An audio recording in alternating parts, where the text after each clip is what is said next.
Hey, what's going on? It's Mitch Reviews Everything. Today I'll be reviewing Bloody Ring from 1973, aka The Mandarin Magician. It was directed by Teddy Yip Wing-Cho, and it's from Far East Motion Picture Company. Let's take a look at the plot. Newspaper reporter Lee Chi, played by Lee Gam-Kwan, meets up with Sin Nai, played by Huang Tsung-Hsun.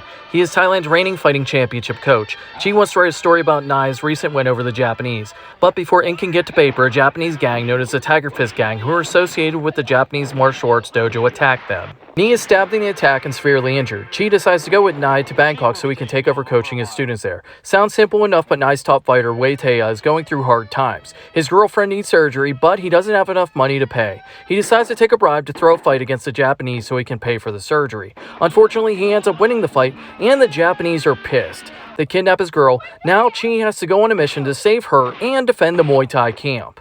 Alright, let's get to the good, the bad, and the kung fu. Most of the fights in this have a nice fast pace, backed up by smooth choreography that slips in a small bit of complexity with straightforward striking. There are 2 or 3 fights that are kinda dull, but overall they did a good job here. I suppose when you have a couple minutes of background thugs and characters played by names like Sammo Hung, Mars, Yuen Wah, and one of my favorites, Lam Ching-Ying, things can't be all that bad.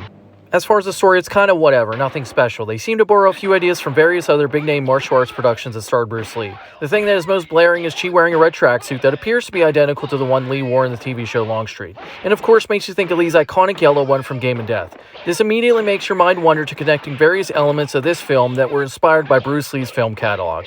It's not a terrible thing, but I could not stop thinking of Bruce Lee every time I saw that tracksuit. And finally, this movie features the most gingerly car chase in film history. It's almost worth watching just to say you've seen it. It's like watching morning traffic. It's an amusing scene that sticks out like a sore nunchuck, but don't worry, it does have a slightly faster boat chase. I will give this film 3 silver tails out of 5. It's not bad, but proceed with caution, you might get stuck in morning movie matinee traffic.